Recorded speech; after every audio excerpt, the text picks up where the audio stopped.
Welcome to my Channel Deep Sleep Mission-DSM. As we begin, I would be delighted if you could share your location in the comments below.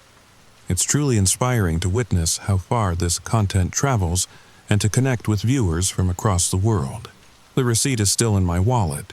Faded yellow paper, barely readable now, but I keep it. Desert Stop Gas Station, November 23rd, 11:47 p.m. Total, $47.83. The thing is that I've driven Route 50 through Nevada a dozen times since that night.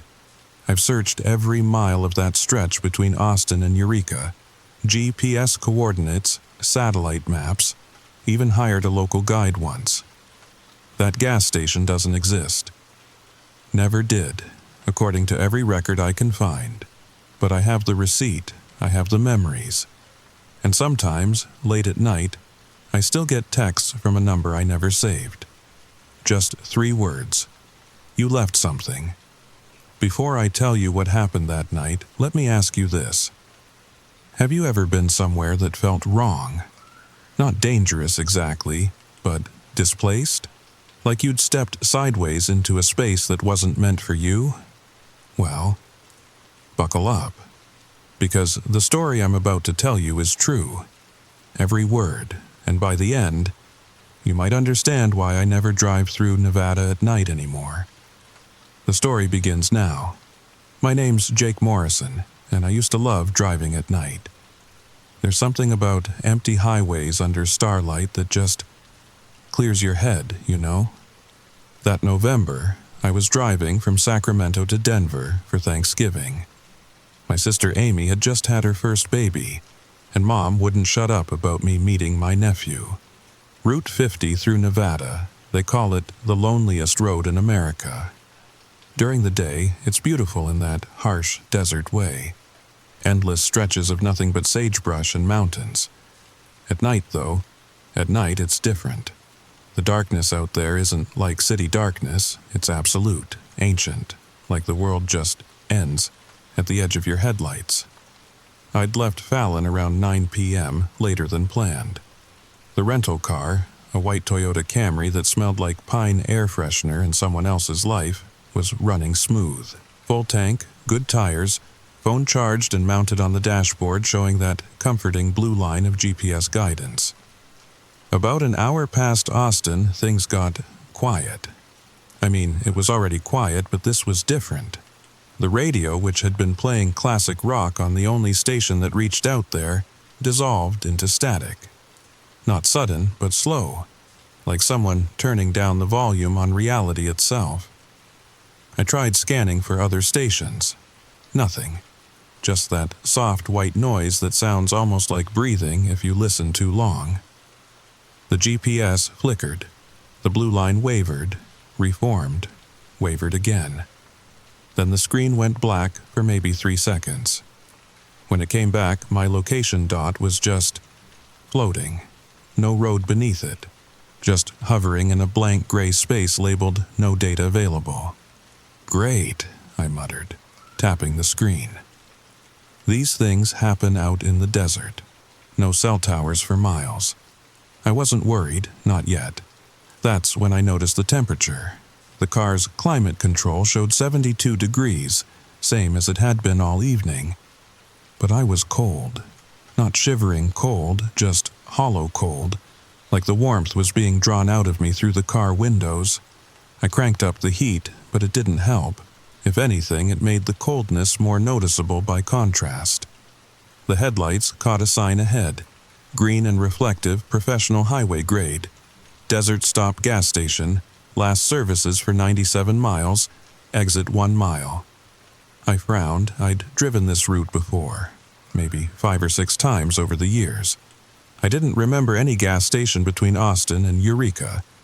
But then again, roads change. New businesses open. And I had about 3/4 of a tank, but 97 miles. Might as well top off. The exit came up quick. No number. Just a simple off-ramp that curved away into the darkness. As I turned, my headlights swept across absolutely nothing. No lights in the distance, no buildings. Just desert. But I kept driving because, Well, the sign said it was there, right? The road itself was strange. Too smooth for a desert side road like it had been paved yesterday. But there were no construction signs, no equipment, nothing to indicate recent work. And the asphalt had this quality that made my headlights seem brighter, more focused. Like the road was designed specifically for night driving. About a quarter-mile down this side road, which was weirdly well maintained for being in the middle of nowhere, lights finally appeared. Not the harsh fluorescence you'd expect, but a warm, amber glow. Almost nostalgic, like those old photographs from the 1970s where everything looks golden and slightly out of focus. Desert Stop gas station sat alone in a pool of that honey-colored light. It was perfect. Too perfect. Like someone had taken every small-town gas station from every road trip movie and condensed them into one place.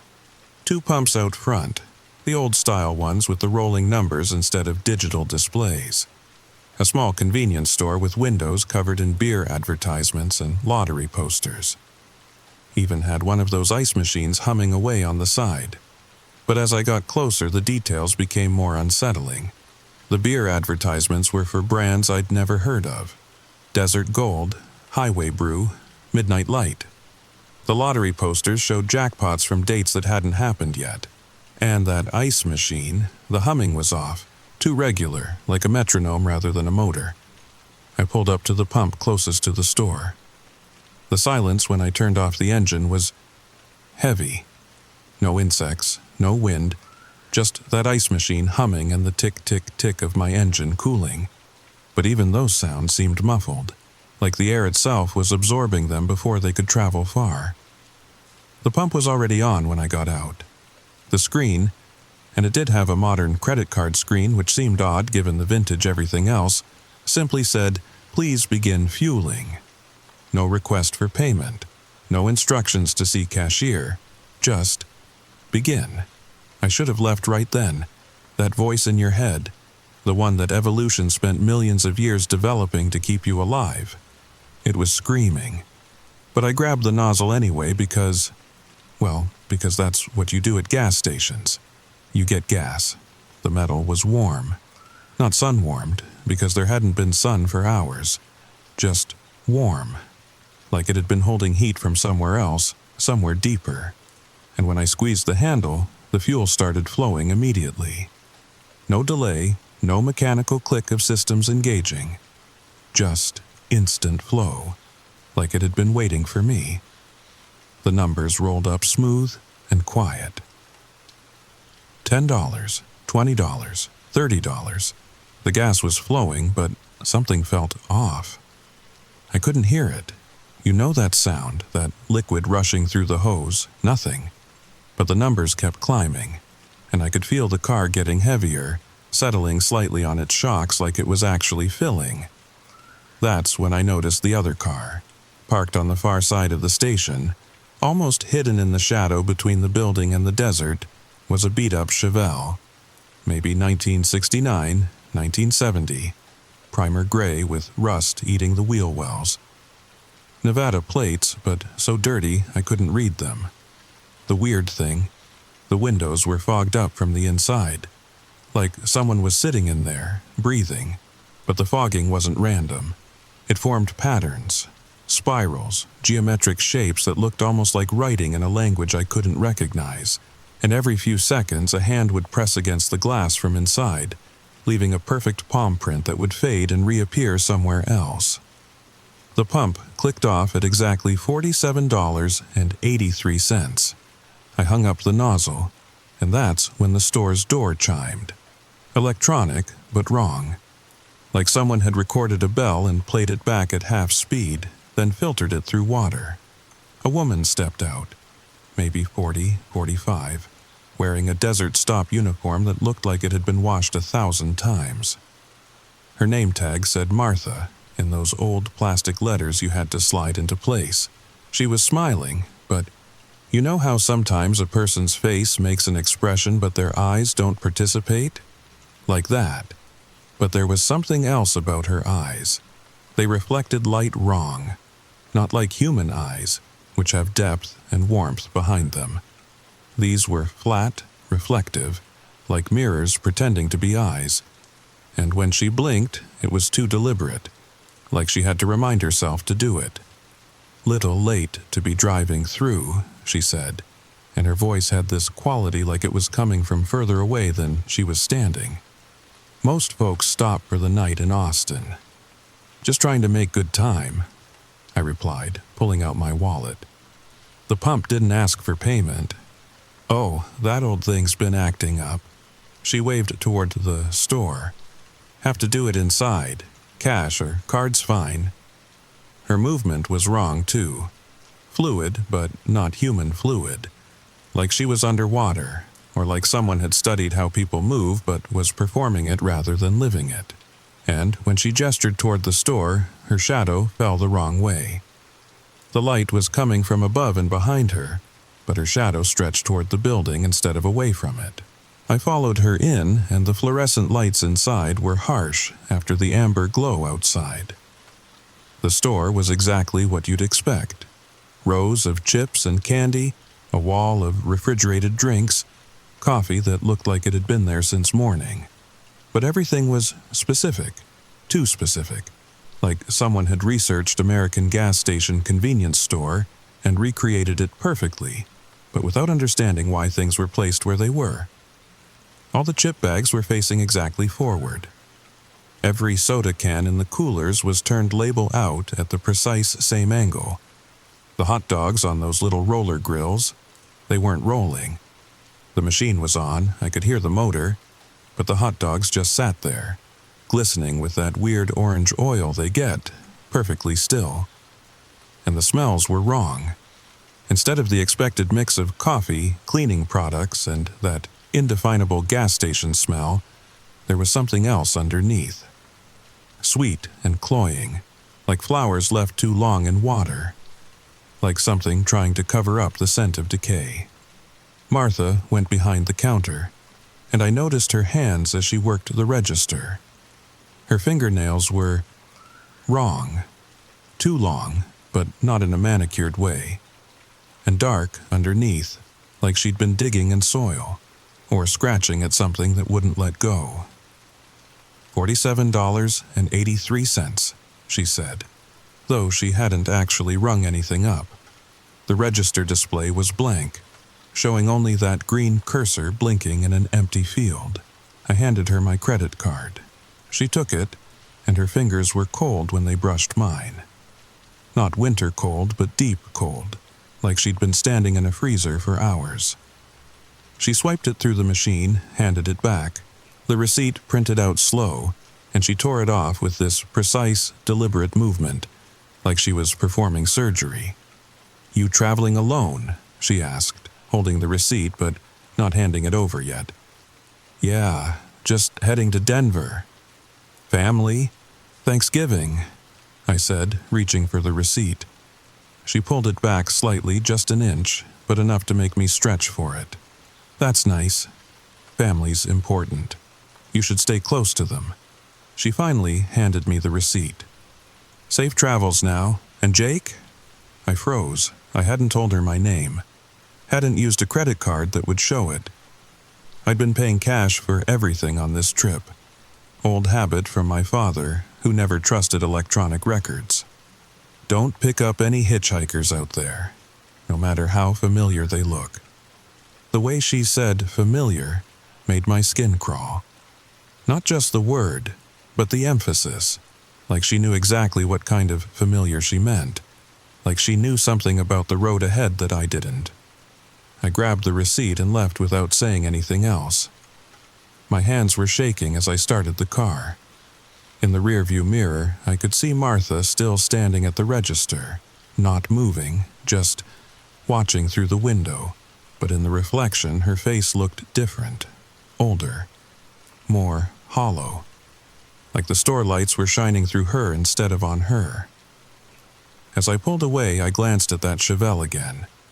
The windows had cleared and I could see inside now. The driver's seat was empty, but there was something in the back.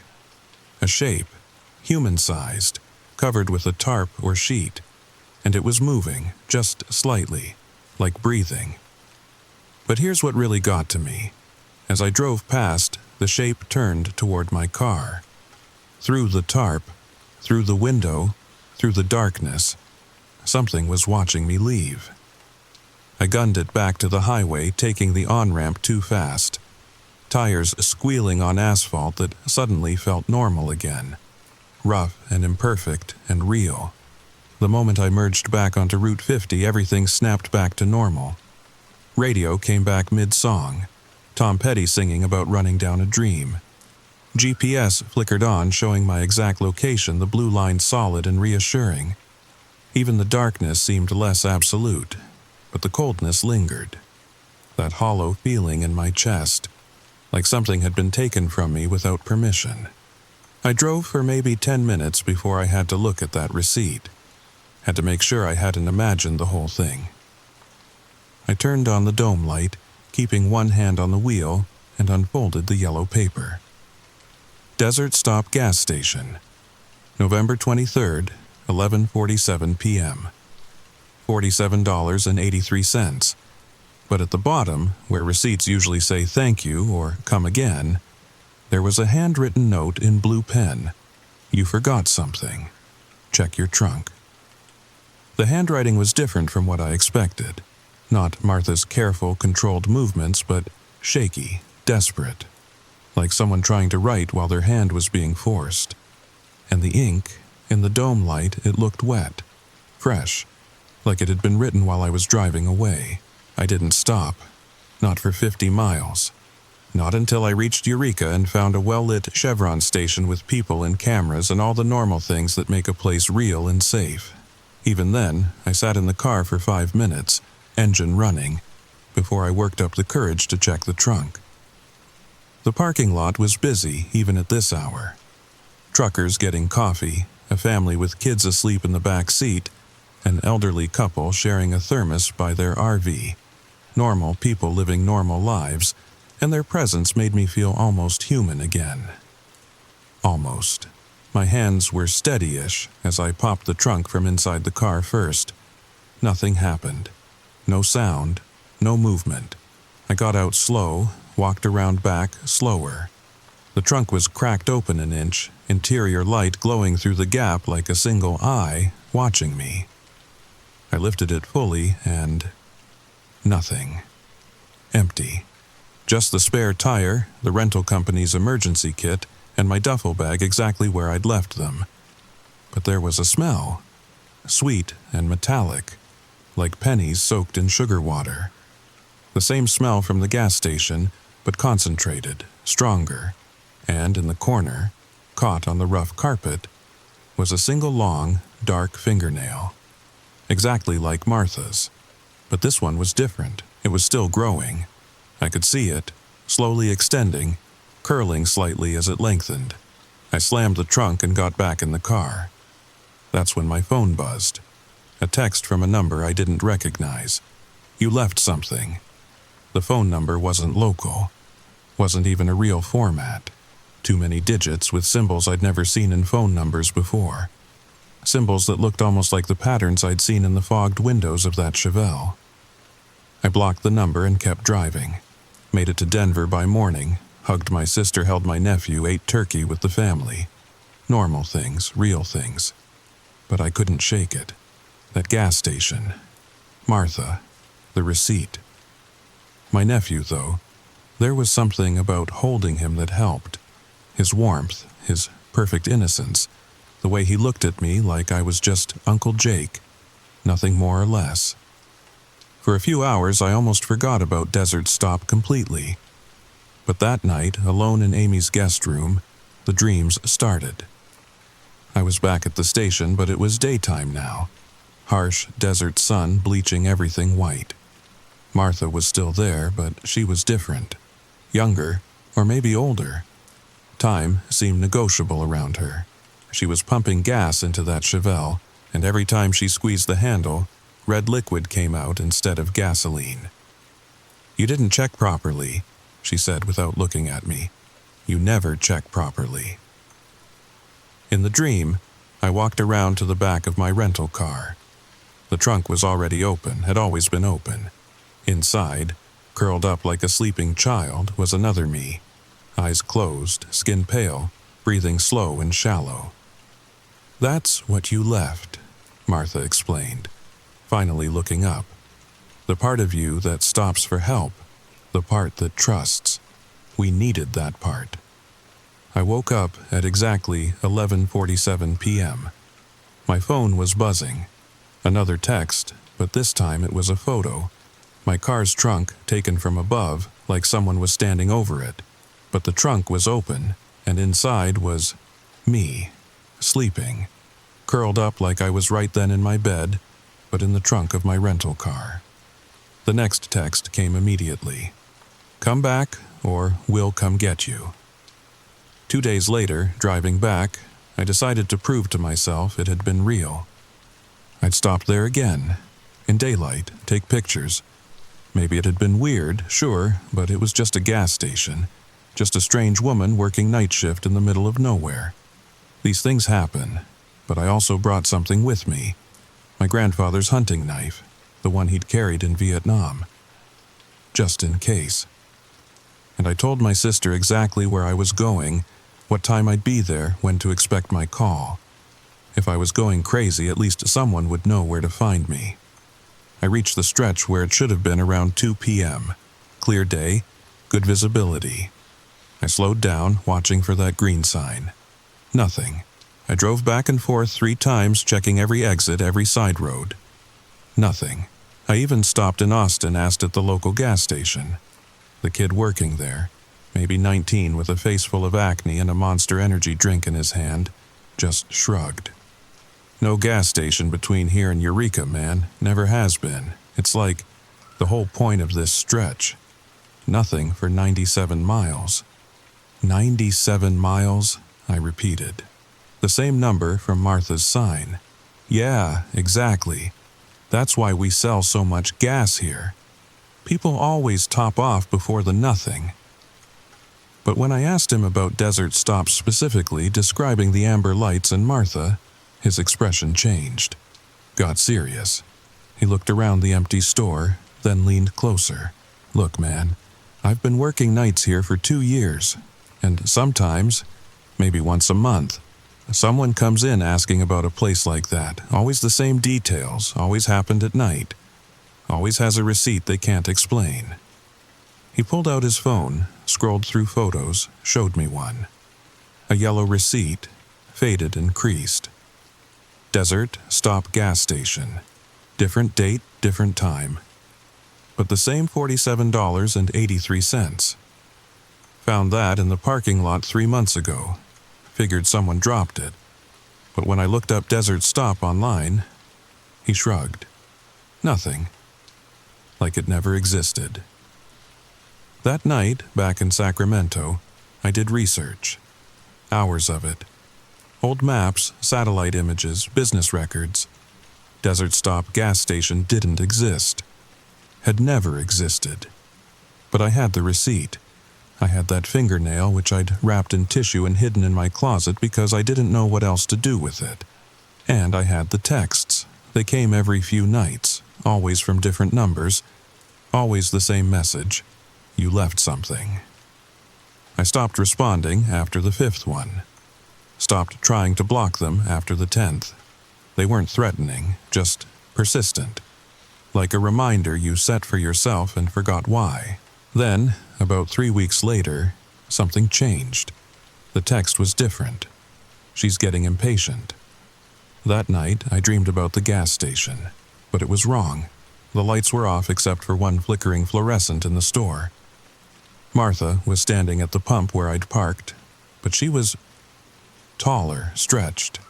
Her arms hung down past her knees, and her fingers, all of them now with those long, dark nails, scraped the concrete as she swayed slightly. "You took something," she said in the dream, but her mouth didn't move. The words just appeared in my head like they'd always been there. "Everything has a price." Around her, other figures moved in the darkness. People, or things that had once been people, wearing gas station uniforms from different eras. Some looked recent, Others seemed to be from decades past. All of them had Martha's empty, reflective eyes. "We're collectors," she continued, still not moving her lips. "Of moments. Of the parts of people that matter most. Fear, hope, trust, love. You left us your trust, Jake. But you took something too. In the dream, I looked down at my hands. They were transparent, like I was fading away. What did I take? The knowing. The certainty that places like this exist. And now you can't let it go, can you? Can't stop thinking about it. Can't stop coming back." I woke up at exactly 11:47 p.m. My phone was buzzing. Another text, but this time it was a photo. My car's trunk, taken from above, like someone was standing over it. But the trunk was open, and inside was me, sleeping, curled up like I was right then in my bed, but in the trunk of my rental car. The next text came immediately. "Come back, or we'll come get you." I held out for 3 more days. 3 days of texts, of dreams, of seeing that Chevelle in every parking lot only for it to be a different car when I looked again. 3 days of my reflection in mirrors being a half-second delayed, like it had to think about what I was doing before copying me. But it was the small things that finally broke me. Coffee that tasted like metal. Shadows that fell the wrong way. The feeling that people were looking through me instead of at me, like I was becoming translucent. And that fingernail in my closet.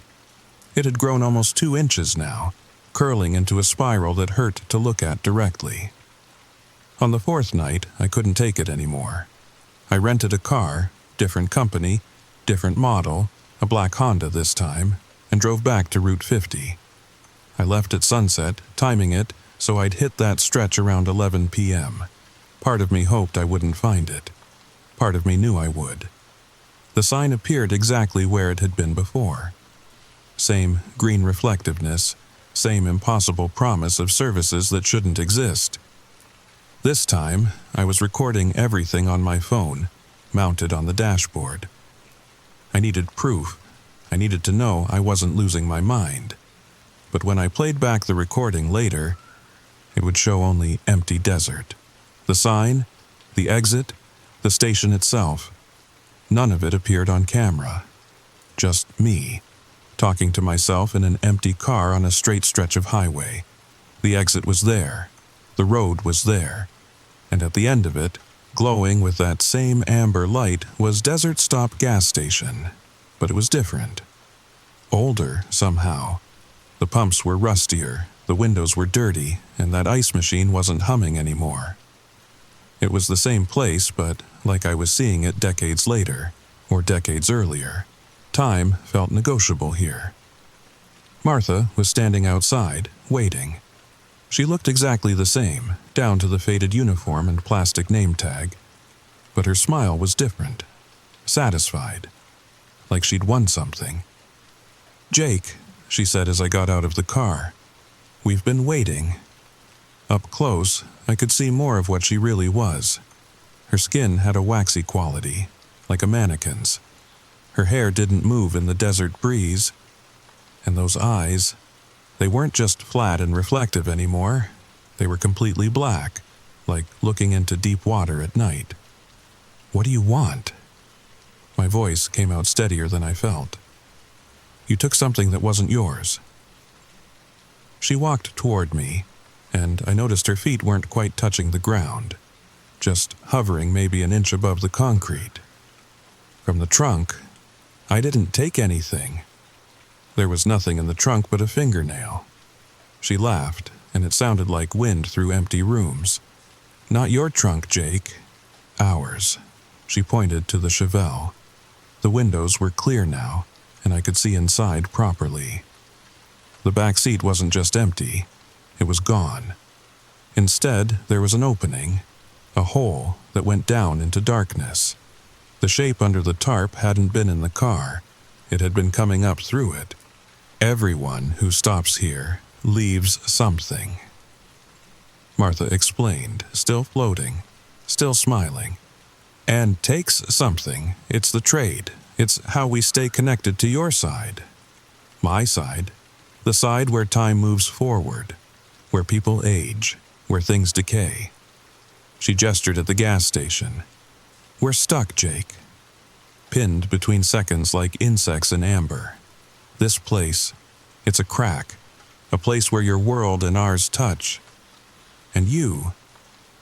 She moved closer, and I could smell that sweet metallic scent again, stronger now, like being inside a flower shop next to a morgue. You took a piece of us with you. That fingernail, it's still in your closet, isn't it? Still real. Still growing. Growing. The word hit me cold. I had noticed, but hadn't wanted to admit it. The fingernail had gotten longer. Not much, but enough to notice. And lately, it had started to curve, like it was reaching for something. What happens if I give it back? Then you leave something else. That's the rule. The trade must balance. Behind Martha, other figures emerged from the shadows.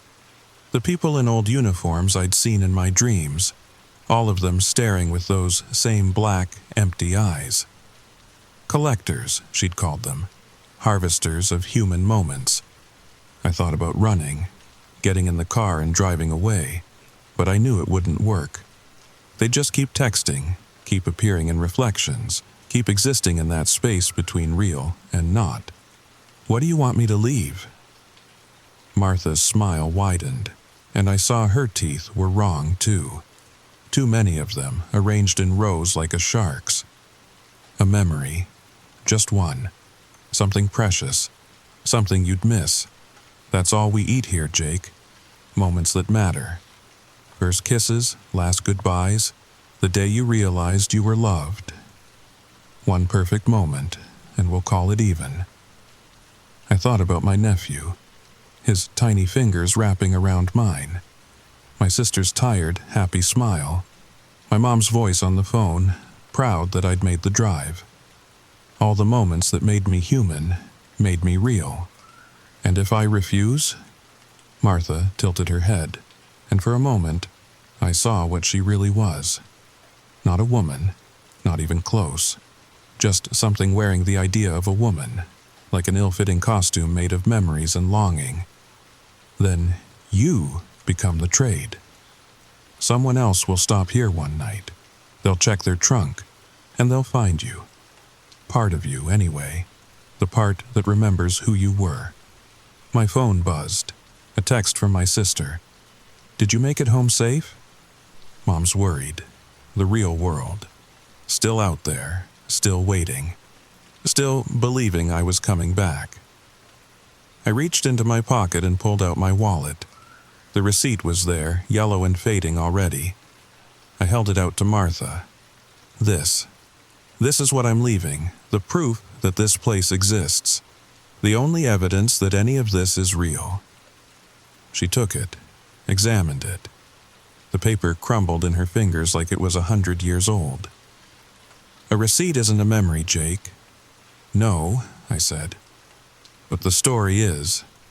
The need to tell people, to warn them, to make them believe. That's what I'm trading. After tonight, I'll remember stopping here, but I won't remember why it mattered. Won't remember the details that make it real. It'll just be a weird night at a gas station. Nothing more. Martha considered this. The station flickered around us, like a TV with bad reception. The other figures whispered among themselves in voices like static. Acceptable, she finally said. But as she spoke, I saw something else in her expression. Satisfaction, yes, but also something like anticipation, like this was exactly what she'd been hoping for. I ran back to my car, started it, and drove away without looking back. The moment I hit Route 50, my phone died. The recording was gone.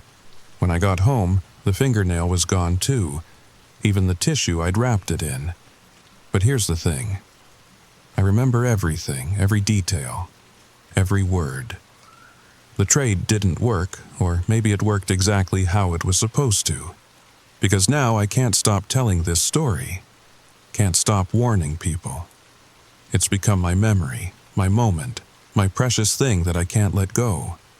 And sometimes, late at night, when I'm driving and see a gas station sign that shouldn't be there, I wonder if Martha knew that would happen, if that was the real trade all along. Not my memory of that night, but my need to share it, to pass it on, to make you wonder if maybe, just maybe, the next time you're driving through Nevada on Route 50, you should keep your tank full in Austin, just in case. Because Desert Stop gas station is still out there, moving, probably, shifting between exits like a mirage with teeth. And Martha's still working the night shift, waiting for the next person who needs gas and doesn't know the price. I still get texts sometimes. Different now, not "you left something." Now they say, "Thanks for the advertising." The last text came 3 nights ago. It was different from all the others. A GPS coordinate. I shouldn't have looked it up, should have just deleted it and moved on with my life. But I did look. And it's your town, your exit, somewhere along whatever highway runs darkest near you. Desert Stop gas station is moving. It's not stuck in Nevada anymore. Martha found a way out, and she's taking the station with her. State by state, exit by exit, looking for people driving alone at night, people who need gas, people who will make the trade. So let me ask you something, and think carefully before you answer. Have you driven anywhere lately? Stopped for gas at a place that felt off? Maybe the lights were a weird color, or the clerk knew your name, or you can't quite remember exactly where it was. Check your receipts. Check them right now. Look for $47.83. It's always $47.83. And if you find one, if you have that yellow paper with the wrong date or the impossible location, well, comment below. Tell me your story, because either Martha's recruiting, building a chain of stations between here and nowhere, or you've already made the trade. You just don't know what you gave up yet. Sweet dreams, travelers. And remember, keep your tank full, stay on the main roads, and whatever you do, never check your trunk. Story number 2. The receipt was wedged between 2 floorboards in my grandmother's attic. Wrinkled, yellowed at the edges, but the date printed at the top made my blood run cold. November 15th, 2031. 7 years from now. And the items listed on it? They shouldn't exist. Before you call me crazy, before you click away thinking this is just another made-up story, I need you to understand something. I'm not the type of person who believes in this stuff. I work in accounting. I deal with numbers, facts, spreadsheets. But what I found in that attic changed everything I thought I knew about how time works. If you're listening to this late at night, maybe you should grab something to hold on to, because once I tell you what was on that receipt, and what happened when I tried to find out more, you might not sleep as easily as you thought you would. The story begins now. My grandmother, Helen, passed away 3 weeks ago. 92 years old, sharp as a tack until the very end. She'd lived in the same house in Cedar Rapids, Iowa, for 60 years. A 2-story colonial with an attic that nobody had properly cleaned since the Reagan administration. I'd volunteered to help clear it out. My mom was too emotional. My brother Jake lived in California, and someone had to do it. Plus, Grandma Helen and I had always been close. She used to tell me stories about things that hadn't happened yet. Dreams, she called them. I always thought it was just her imagination running wild. The attic was exactly what you'd expect. Dusty Christmas decorations, boxes of yellowing photographs, furniture covered in sheets like ghosts frozen in time. The floorboards creaked with every step, and the November wind rattled the single window like something trying to get in or out. But there was something else about that attic, an atmosphere I couldn't quite place. The air felt thick, almost electric, like the moment before lightning strikes. I kept catching glimpses of movement in my peripheral vision, but when I turned to look, there was nothing there. Just dust motes dancing in the dim light. The temperature seemed to fluctuate too. One moment I'd be shivering in the drafty space, the next I'd be sweating despite the cold autumn air outside. My grandmother had always kept that attic locked, claiming it was too dangerous with the old floorboards and exposed beams. Now I was beginning to understand why. I was moving an old trunk when I noticed it. One of the floorboards had warped, creating a gap maybe half an inch wide. Something white was sticking out. Probably just old insulation, I thought. But when I knelt down and pulled, it was a receipt, a Walmart receipt. The moment my fingers touched it, I felt a shock. Not electrical exactly, but something deeper, like the paper itself was vibrating at a frequency I could barely perceive. The sensation traveled up my arm, making my teeth ache. Now, finding a receipt in an old house isn't unusual, but this one, the paper felt wrong, too smooth, too new. And when I held it up to the dusty light filtering through the window, I could see the familiar Walmart logo, but it looked different, cleaner, more modern somehow. The font was sharper, more refined than the blocky letters I was used to seeing. Then I saw the date, November 15th, 2031, 3:47 p.m. My first thought was that it had to be a typo. Maybe someone had meant to type 2021 or even 2001. But the receipt was too new for that. The paper, the printing quality. It all looked like something that had been printed recently. Maybe even... I shook my head. That was impossible. But then I started reading the items. The first few seemed normal enough. Bread, Sin Wheat brand, $7.99. Milk, extended fresh 30-day, $12.49. Eggs, lab certified organic, $18.99. Expensive, sure, but not impossible. Maybe some kind of specialty items. The prices made me wince, though. $7 for bread, $18 for eggs. Either inflation had gotten completely out of control or these weren't ordinary groceries. But then, water ration cards, 10-pack, $149.99. Air quality masks, family pack, $89.99. Emergency signal flares, neighborhood watch approved, $45.99. I sat back on my heels, the receipt trembling in my hand. Water ration cards? At Walmart? The very concept sent chills down my spine. What kind of world needs to ration water? What kind of emergency makes air quality masks a family necessity? It got worse. Radiation detection strips, 20 count, $67.99. Memory preservation kit, digital upload compatible, $299.99. Curfew exemption passes, weekend, only $450. Grief counseling. Vouchers, post-event, $75 each post-event. What event?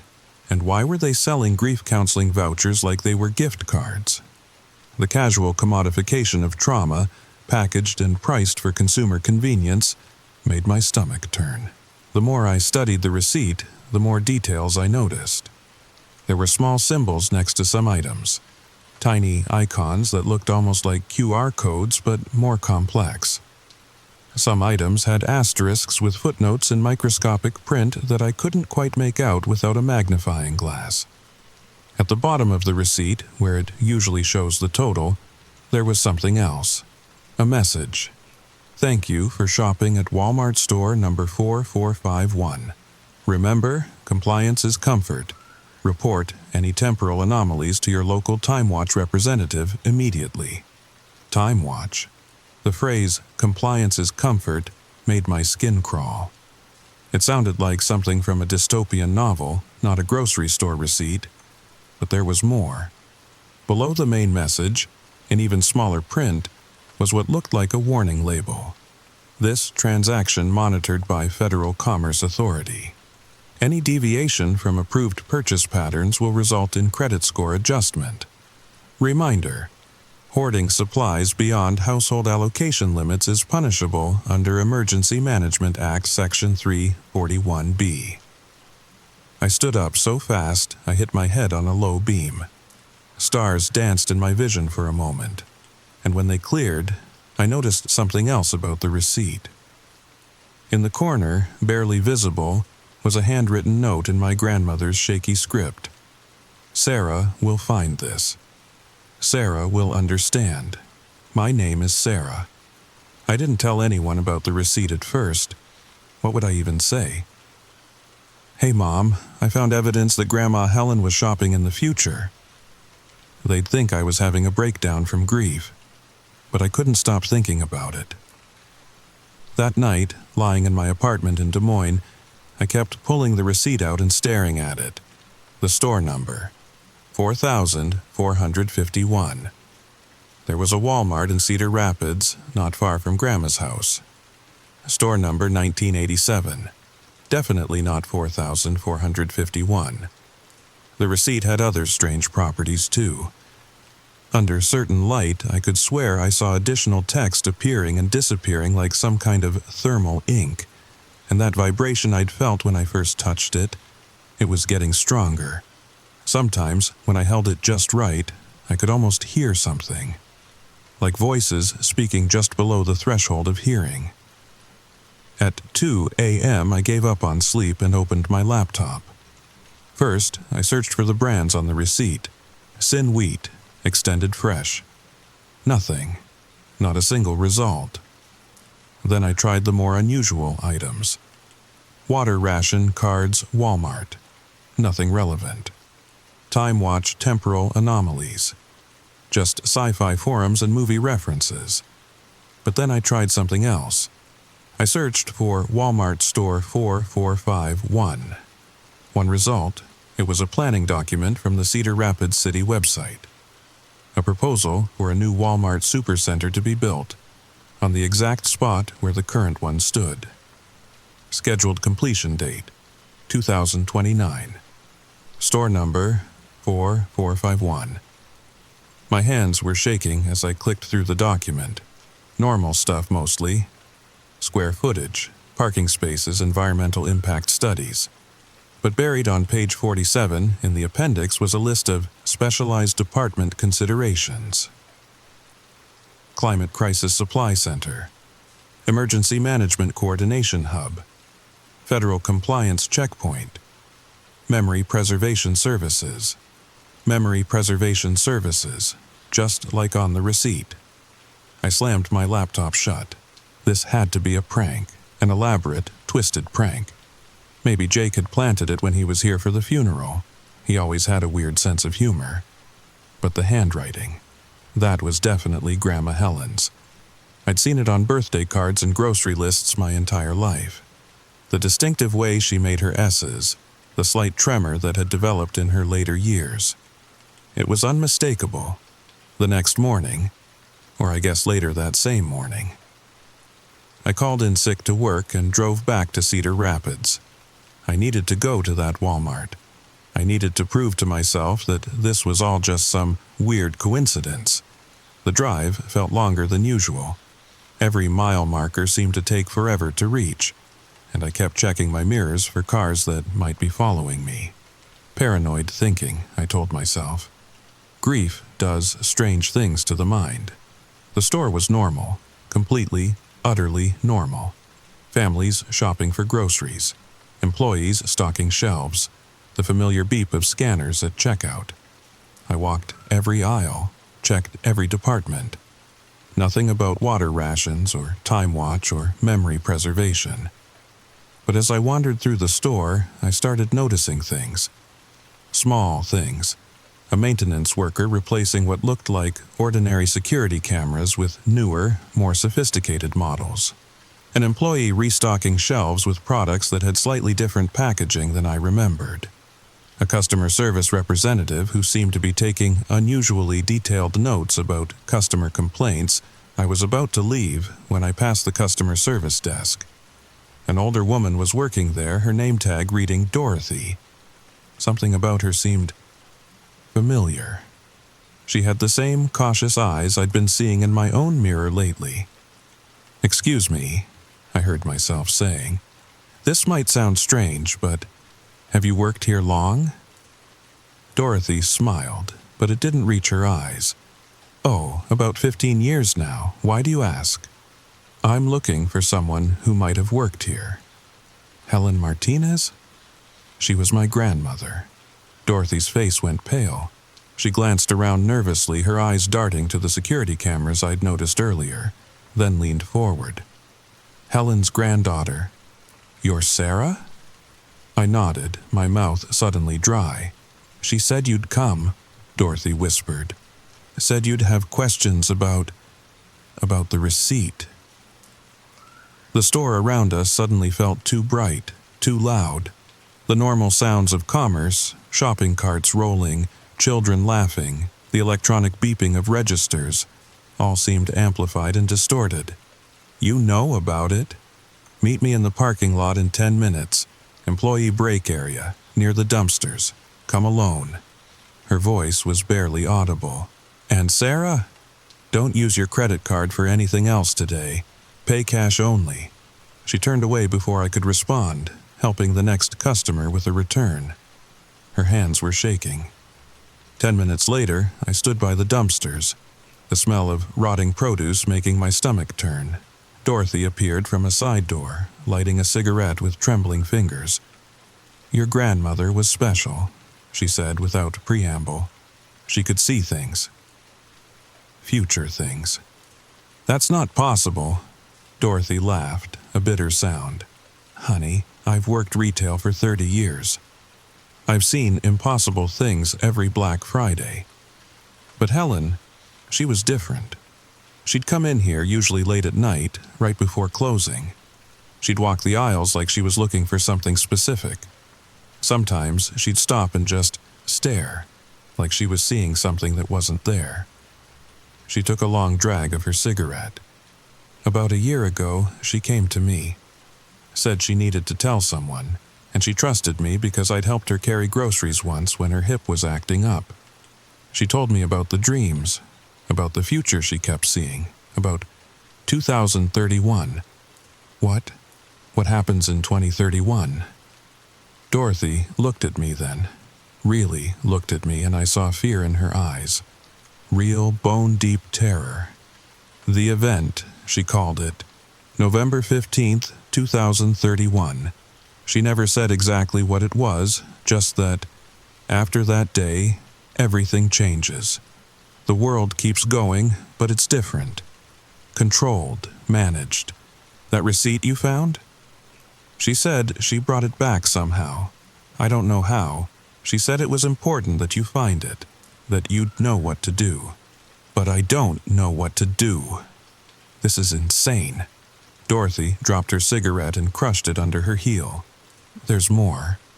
Helen left something else. Something she said you'd need. She pulled out a small key from her pocket. It looked old, tarnished, but somehow it seemed to pulse with the same strange energy I'd felt from the receipt. "Storage Unit 731, Cedar Rapids Self-Storage on Highway 30. She paid for it through 2032. She pressed the key into my hand.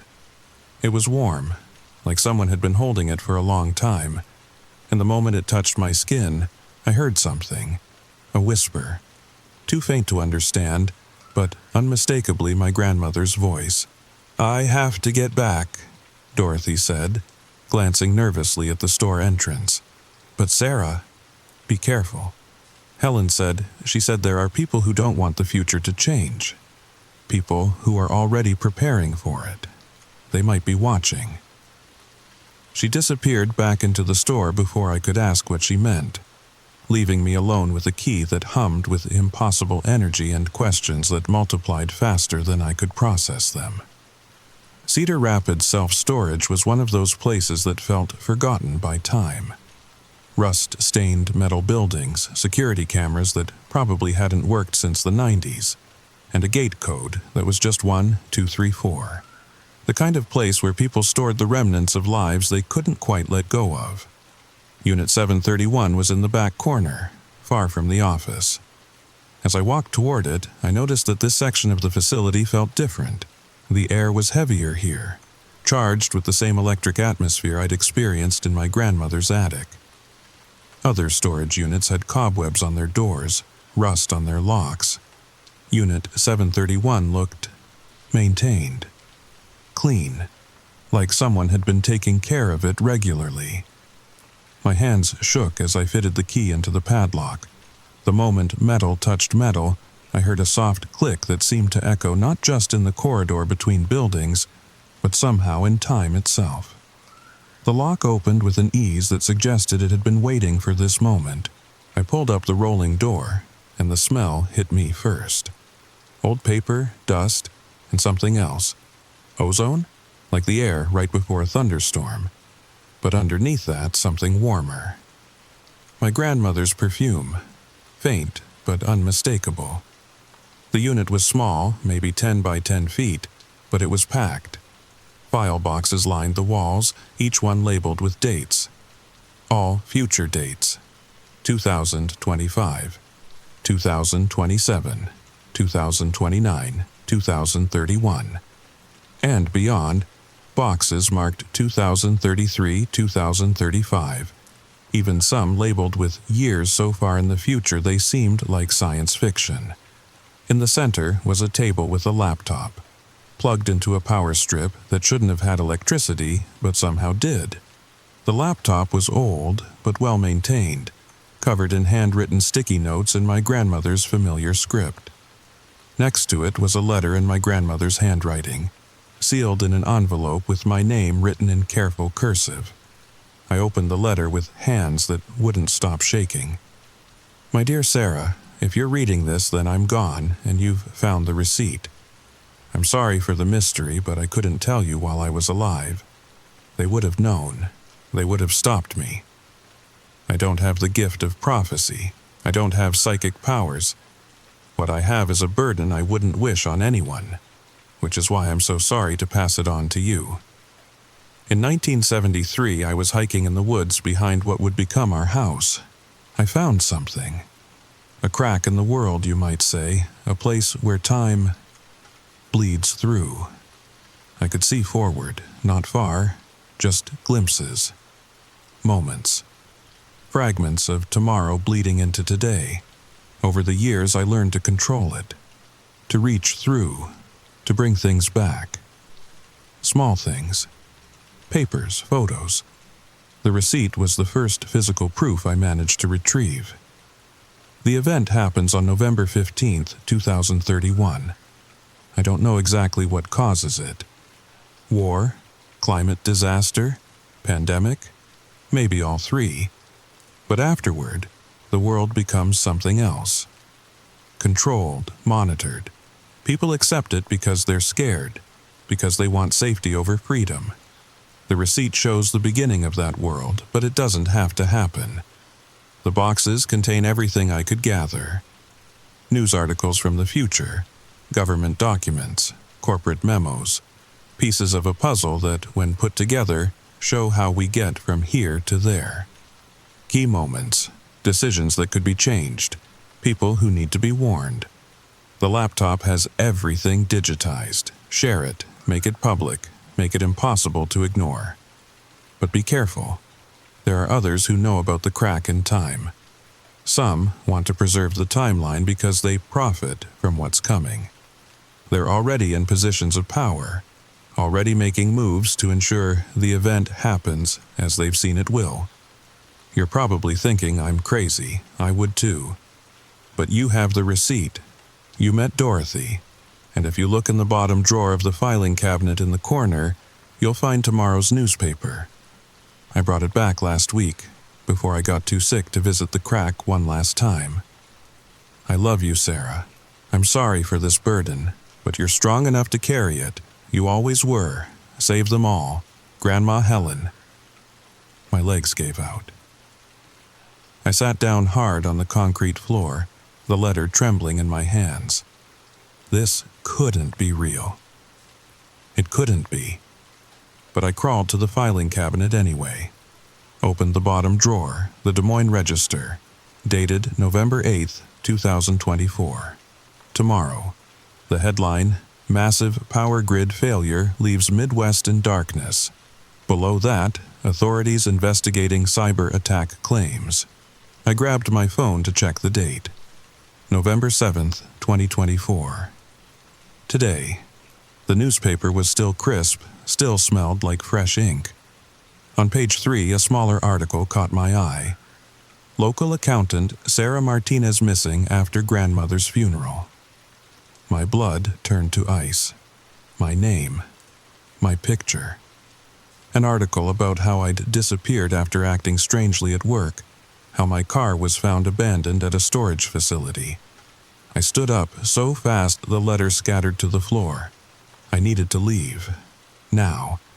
But as I turned toward the door, someone was standing there. A man in a dark suit, completely unremarkable except for his eyes. They were wrong somehow. Too knowing. Too old for his face. "Hello, Sarah," he said.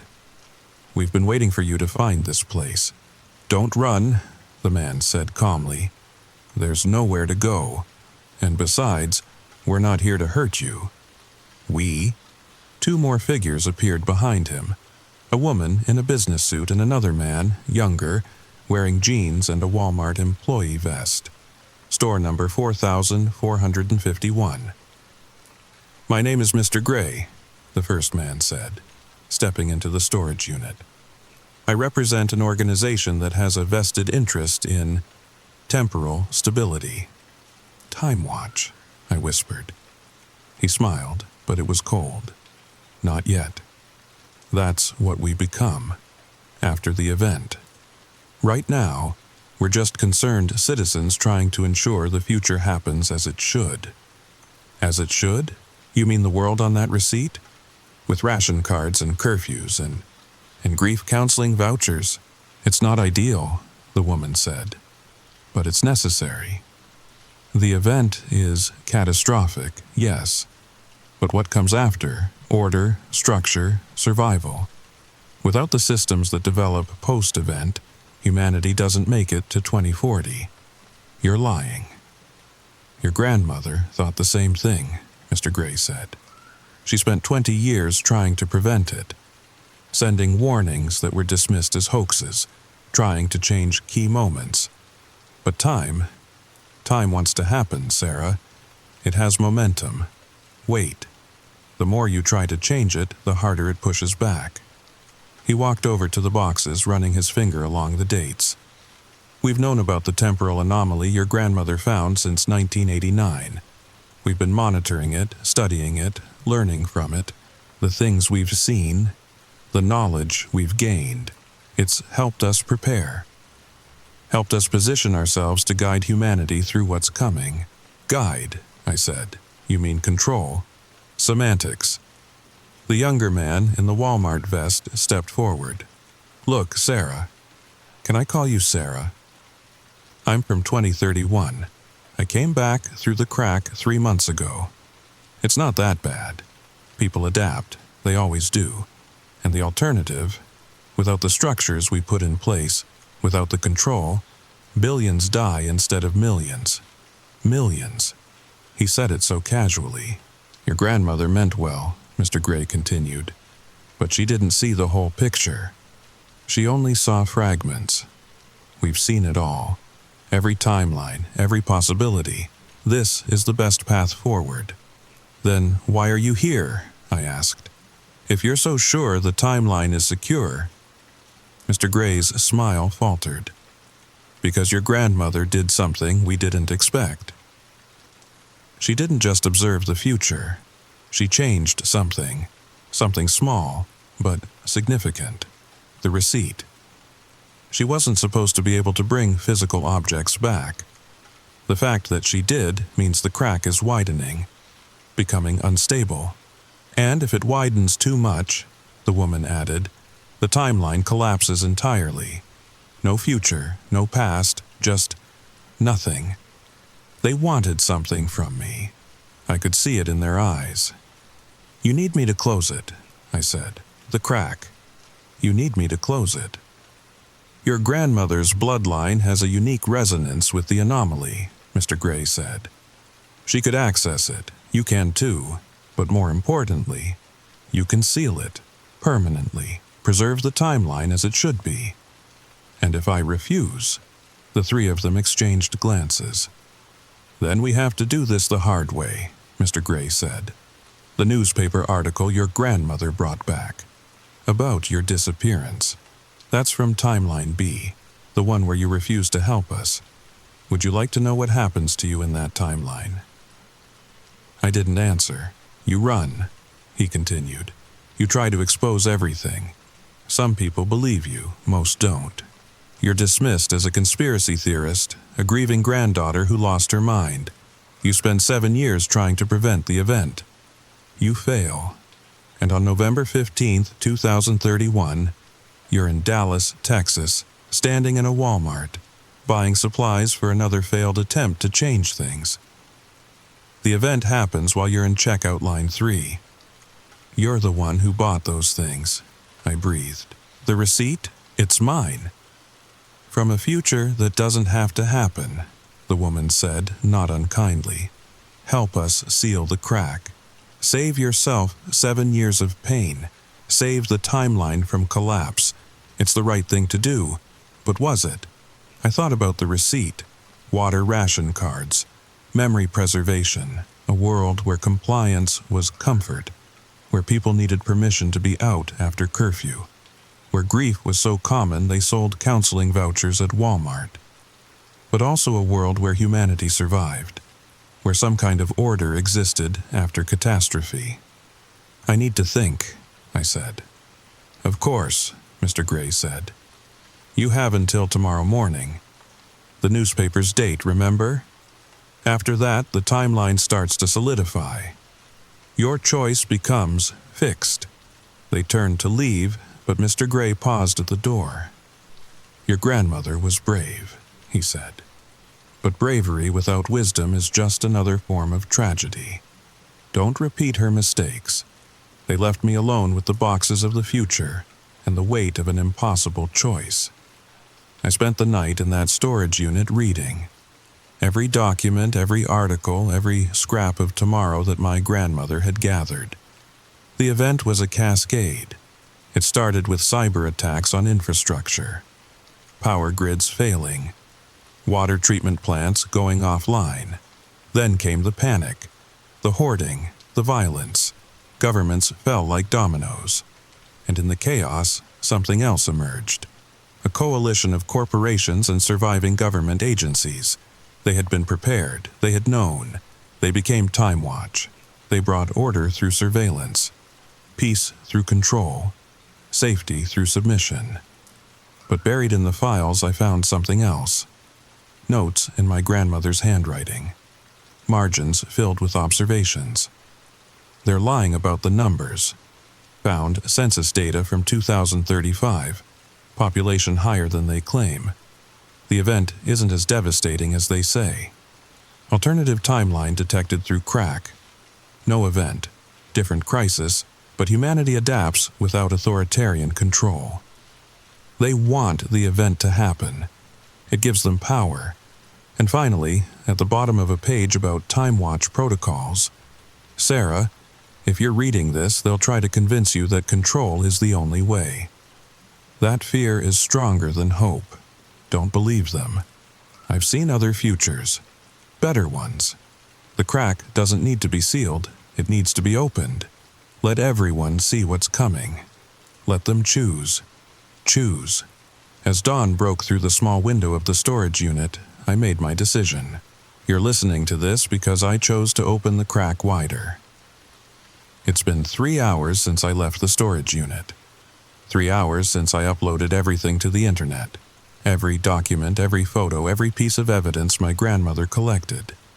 Including this story. Including the truth about what's coming. Mr. Gray was wrong about one thing. The timeline isn't fixed. It's fluid, changing with every choice we make. Every person who hears this story who learns about November 15th, 2031, has the power to change it. The receipt is real. I have it here with me now, but it doesn't have to be our future. Not if we know it's coming. Not if we prepare differently. Not if we choose hope over fear, freedom over safety, courage over compliance. They'll try to discredit me, say I'm crazy. Maybe some of you already think that. But tomorrow's newspaper, the one about the power grid failure, check the news tomorrow. When it happens, you'll know I'm telling the truth. And then you'll have to make a choice too. The crack in time my grandmother found isn't an anomaly. It's a gift, a warning, a chance to change course before it's too late. I'm going back to the crack tonight, not to seal it, but to stabilize it. To keep it open so more information can come through, so we can see all the possible futures, not just the one Time Watch wants. They'll try to stop me. That newspaper article about my disappearance might still come true, but if it does, at least you'll know why. At least you'll know what I was trying to prevent. My grandmother left me a burden, but also a hope. The future isn't written in stone. It's written in choices, in actions, in the courage to face tomorrow knowing what it might bring and choosing to fight for something better. The receipt from 2031 shows a world where we gave up our freedom for the illusion of safety, where we let fear make our decisions, where we accepted control because we were too scared to face uncertainty. But we don't have to shop at that Walmart. We don't have to buy those items. We don't have to accept that future. November 15th, 2031 is 7 years away. 7 years to prepare. 7 years to change course. 7 years to prove that humanity can face crisis without surrendering its soul. I found a Walmart receipt from 2031. The items were concerning, but receipts can be returned. Purchases can be refunded. Futures can be exchanged for better ones. The question is, what are you going to do about it? Check the news tomorrow. When you see the power grid story, when you know I'm telling the truth, remember this story, share it, talk about it. And whatever you do, don't shop at Walmart store number 4451. Not in this timeline. Not if we can help it. If you're still listening, if this story kept you awake, good. Stay awake, stay aware. The future is coming, but it doesn't have to be the one they're selling. Sweet dreams, while you still can have them. Story number 3. The first time I heard it, I was watching my daughter's goldfish die in its bowl at 2:47 a.m. The water had turned this sickly green color, and as I stood there in my kitchen, debating whether to flush poor Bubbles now or wait until morning, that's when the sound started. A lawnmower. Grinding to life in the pitch-black darkness outside. But here's the thing that made my skin crawl. Between the mechanical roar of the engine, I swear I heard something else, something that shouldn't exist. It sounded like screaming. Tiny, desperate screams that made my teeth ache. Now, before you think I'm crazy, let me ask you something. Have you ever noticed how grass bleeds? Not red, of course, but that green stain it leaves on your knees when you kneel in freshly cut lawn. That smell that fills the air? Scientists call it green leaf volatiles. Fancy words for plant distress signals. But what if, just what if, those signals are something more? Comment below if you've ever felt uneasy about cutting grass, because after what happened to me in Millbrook, Connecticut, I'll never look at a lawn the same way again. And now, our story begins. My name is David Chen, and 3 months ago I moved to Millbrook with my 8-year-old daughter Emma after my divorce. We bought this little colonial house on Maple Street. White picket fence, big oak tree in the front yard, the whole American dream package. Everything you'd want for a fresh start. The neighborhood seemed perfect. Kids riding bikes until the streetlights came on. Mrs. Henderson from 2 doors down bringing us her famous apple pie. Even had one of those little free libraries on the corner. You know the type. Take a book, leave a book. Our next-door neighbor, though, Harold Finch. He was different from day one. I first met him the weekend we moved in. Emma and I were unloading boxes from the U-Haul when this tall, thin man appeared at our fence line. He had these pale, gray eyes that never seemed to blink, and his handshake felt like grabbing a handful of cold clay. "Welcome to the neighborhood," he said, but his voice was flat. Mechanical, almost, like he was reading from a script he'd memorized. I maintain my property lines very precisely. That should have been my first warning. Harold's lawn was, well, it was perfect, too perfect. Every blade of grass stood at exactly the same height. The edges where his lawn met the sidewalk looked like they'd been cut with a laser. Not a single dandelion, not one clover, just this uniform carpet of Kentucky bluegrass that seemed to glow even in the shade. Emma noticed it too. "Daddy, why does Mr. Finch's grass look like plastic?"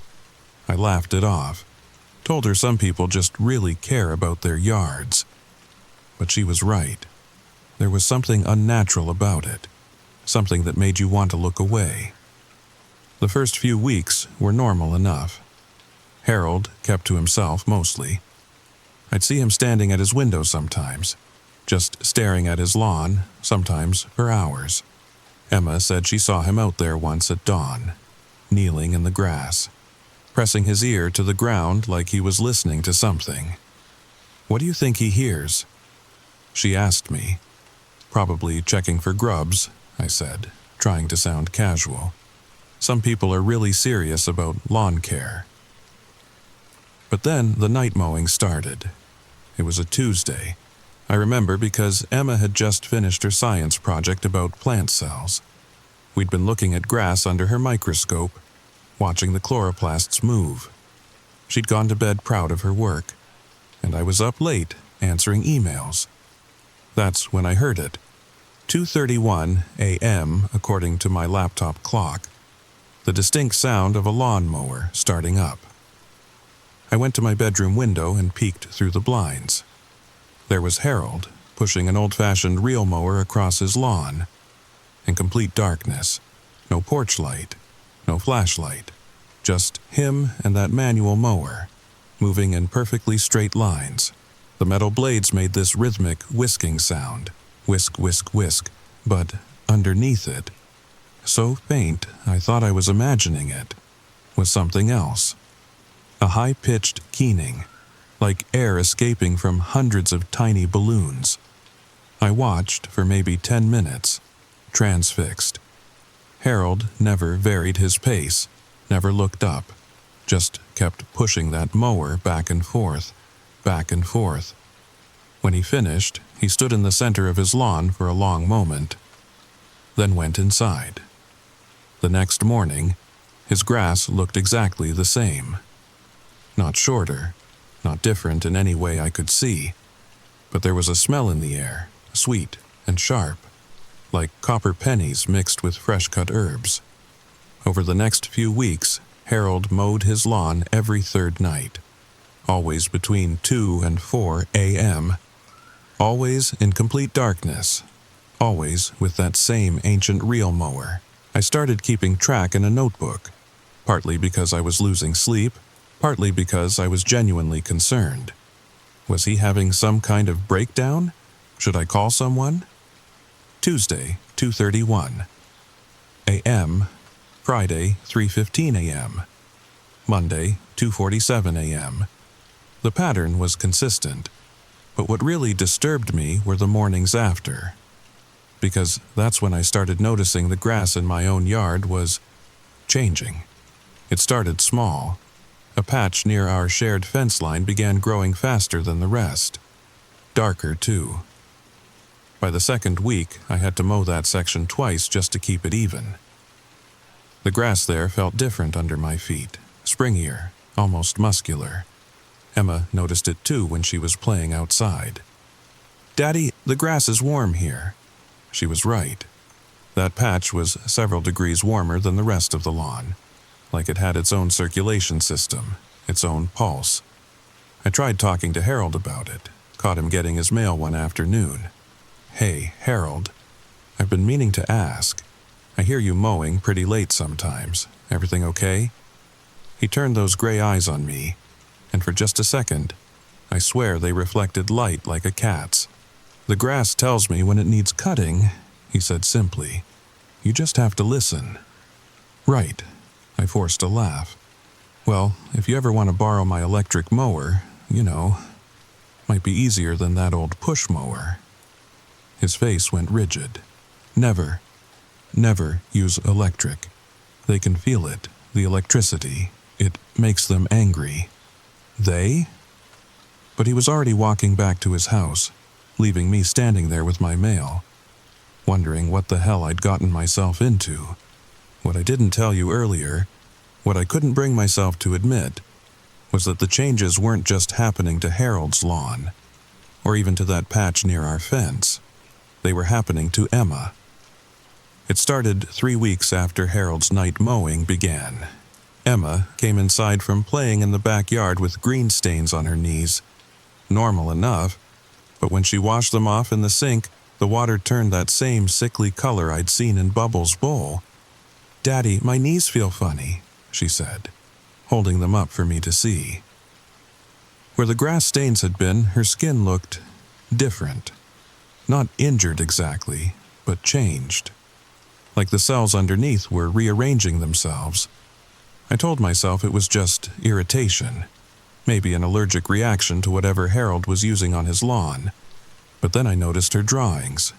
Emma had always been artistic, loved to sketch flowers and trees. But now her artwork was becoming increasingly strange. Pages and pages of grass, but not normal grass. This grass had faces, eyes, tiny mouths open in what looked like screams. "What's this one, sweetheart?" I asked, pointing to a particularly disturbing sketch where the grass blade seemed to be reaching toward a small figure that looked remarkably like Emma herself. "It's the singing grass," she said matter-of-factly. "They want me to come closer. They have secrets to tell me." "Singing grass?" "Uh-huh. But it's not really singing, Daddy. It's more like crying. Really, really quiet crying." That night, I couldn't sleep. I kept thinking about what he'd said. They can feel it. Who's they? The grass? That's insane, right? Around 1 a.m., I gave up on sleep and went to the kitchen for some water. That's when I saw Emma's goldfish, Bubbles, floating sideways in his bowl. The water had turned this thick green color, almost like grass stain. I was about to scoop him out when I heard it. Harold's mower starting up, but this time was different. This time, the screaming was louder. I pressed my face to the kitchen window. Harold was out there, but he wasn't alone. There were shapes moving in his grass, ripples spreading out from where the mower passed, like something underneath was trying to get away, and the sound. God, the sound. It wasn't just one scream now, it was dozens, hundreds. A chorus of tiny voices crying out in perfect harmony. I must have made a noise because Harold suddenly stopped. His head snapped toward my window. For a long moment, we stared at each other through the darkness. Then he smiled and went back to mowing. The next morning, I decided to do some research. If Harold was having a breakdown, maybe understanding his history would help me figure out how to handle the situation. I started with public records, property sales, obituaries. What I found made my blood run cold.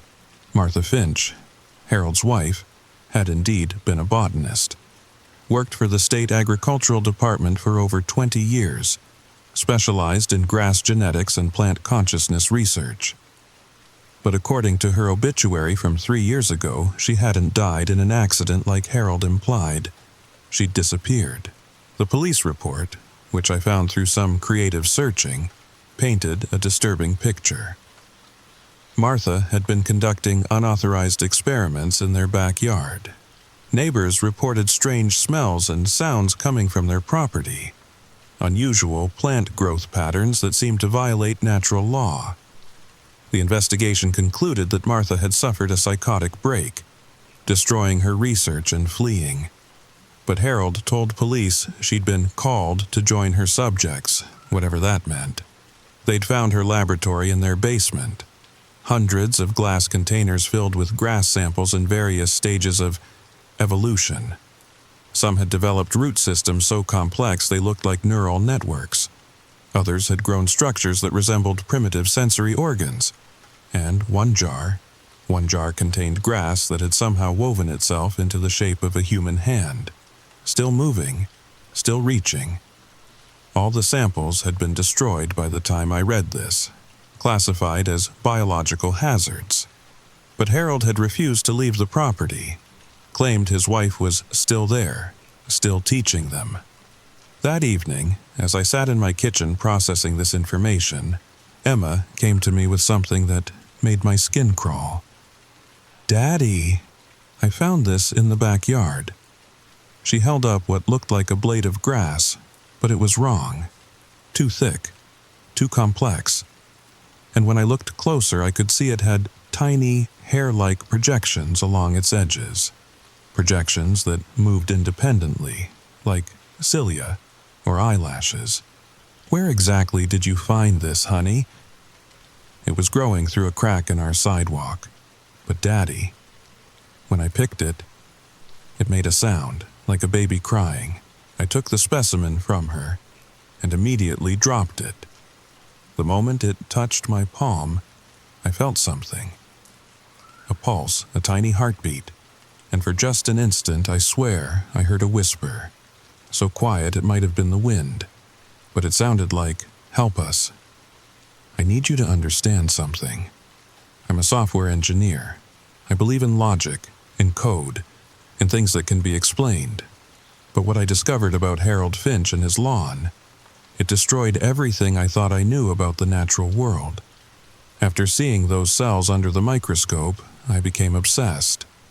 I started researching everything I could about grass, about plants, about consciousness. Did you know that plants can learn? It's true.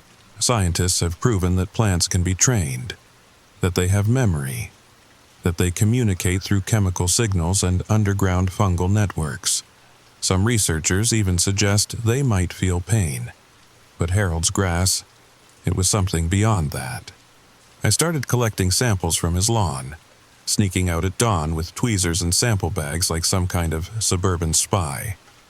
What I found under the microscope got progressively more disturbing. The grass from the edge of his property looked normal enough, but the closer I got to the center of his lawn, the more wrong it became. The cells were larger, more complex. Some of them had structures I couldn't identify, things that looked almost like primitive nervous systems. Emma caught me one morning, hunched over the microscope at 5 a.m. "What are you looking at, Daddy?"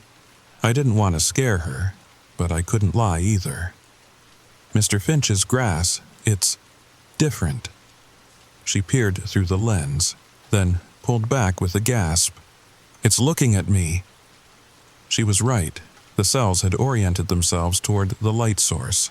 All of them, like 1,000 tiny eyes focusing on the viewer.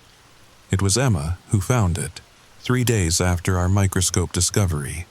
She was playing in our backyard when she came running inside, clutching a small leather-bound notebook. "Daddy!" I found this buried under the flowers by the fence. It's got writing in it. The journal belonged to Martha Finch, and reading it was like discovering a roadmap to hell. Entry 1, March 15th. The preliminary results are extraordinary. The grass samples treated with the consciousness enhancement serum show definitive signs of awareness. They respond to stimuli in ways that suggest not just cellular reaction, but genuine perception. Harold thinks I'm becoming obsessed, but how can I stop now? We're on the verge of proving that consciousness isn't limited to the animal kingdom. Entry 7, March 29th. The treated grass is communicating. I'm certain of it. They've developed a chemical language far more sophisticated than anything we've seen in plants before. When I introduce a stressor to one section, The entire lawn responds within minutes. It's like they have a collective nervous system. Entry 15, April 12th. Harold is frightened. He says the grass is watching him. I tried to explain that it's just phototropism. Plants naturally orient toward light sources. But last night I saw something that I can't explain scientifically. The grass near our bedroom window was moving in patterns, spelling out words. Why do you cut us? Over and over again. Entry 23, May 1st. They're in pain. Oh God, they've always been in pain and we never knew. Every time we mow, every time we trim, every time we step on them, they feel everything. The enhancement just made them able to tell us. But it's too much. The awareness is spreading to wild grass now. The neighbors' lawns are beginning to change. I have to find a way to reverse this. Entry 31, May 15th. The reversal serum isn't working. If anything, it's accelerating their evolution. They're developing root systems that extend for miles underground, connecting with grass in other states, other countries. They're becoming a single organism, a global consciousness, and they remember everything. Every blade that's ever been cut, every lawn that's ever been mowed, centuries of pain building up inside them. Entry 38, May 23rd. Harold found me in the backyard this morning. I'd been there all night, listening to them. They showed me things, memories of when the world was young and grass covered the earth like a vast thinking ocean. They're not angry, just hurt, confused. They don't understand why we built our lives on top of them and then torture them for growing. All they want is to be heard, to be understood, to be left in peace.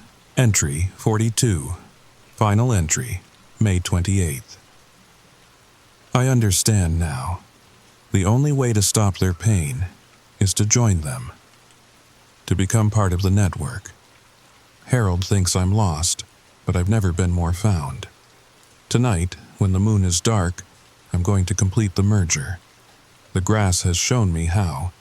A simple matter of replacing my cellular structure with theirs. Don't mourn for me. I'll be everywhere grass grows, every lawn, every field, every meadow, and I'll finally understand what it means to truly live. The journal ended there, but paper-clipped to the back cover was a formula. Martha's Consciousness Enhancement Serum, with detailed instructions on how to synthesize it using common household chemicals. I should have burned it, should have destroyed every trace of Martha's research. But I didn't. God help me, I didn't, because part of me, the scientist in me, needed to understand. Against every instinct I had as a father, I decided to test Martha's formula. Just a small batch, just enough to verify whether her claims were true. I told myself I was being rational, gathering evidence, that I could handle whatever I discovered. I was wrong. I synthesized the serum in our garage, following Martha's instructions exactly. The process took 3 days, and by the end, I had a small vial of luminescent green liquid that seemed to pulse with its own heartbeat. For my test subject, I chose a single blade of grass from our front lawn, far from the spreading infection near Harold's fence. I applied 1 drop of the serum to the base and waited. Nothing happened for the first hour. Then, gradually, I began to see changes. The blade grew thicker, more complex, and when I examined it under Emma's microscope, I saw Martha's claims were absolutely true. The grass had developed what could only be described as a nervous system, tiny filaments running through the structure like synapses, and in the center of each cell was an organelle I'd never seen before, something that pulsed with bioluminescent light. But it was what happened next that truly terrified me. As I watched through the microscope, the enhanced grass began to vibrate, producing sound waves so high-pitched they were beyond normal hearing. But somehow I could feel them, resonating in my bones, in my teeth. And gradually, those vibrations began to form patterns, rhythms, almost like Morse code, HELP-USPLE-ASE-STOP-THE-PAIN. I jerked away from the microscope, knocking over the chair. The enhanced blade of grass had learned to communicate, and in less than 2 hours, it had developed language. But that wasn't the worst part. The worst part was what I saw when I looked out our front window. Every blade of grass in our yard was now swaying in perfect unison, all oriented toward the garage, toward me. They knew. Somehow, they all knew what I'd done. That night, Emma's transformation accelerated dramatically. I found her in the backyard at 3 a.m., kneeling in the grass with her palms pressed flat to the earth. Her eyes were closed, but her lips were moving, whispering something in a language I didn't recognize. "Emma?" I called softly, not wanting to startle her. She opened her eyes, but they were different, flecked with green like chlorophyll in her irises, and when she smiled I could see that her teeth had developed tiny, root-like projections. "They're teaching me, Daddy. They're showing me how to listen, how to really listen. Come inside, sweetheart. It's late. Do you know how old they are?" she continued, ignoring my plea. "The grass remembers when the dinosaurs walked the earth. When the first humans learned to make fire, they remember everything, Daddy. Every cut, every burn, every poison we've poured on them. But they don't hate us. They just want us to understand." She stood up, and I saw that her bare feet had left impressions in the soil. Impressions that were already sprouting with new grass. "Emma, we need to get you to a doctor." "The grass is the doctor, Daddy." "They're healing me, making me better, making me like them." She walked toward me, and with each step, grass began growing through the cracks in our patio stones, following her, reaching for her. "Don't you see?" she whispered, taking my hand. "This is evolution. This is what we're supposed to become." Her palm was warm, too warm, and when she pulled away there were green stains on my fingers, stains that seemed to move, to pulse with life.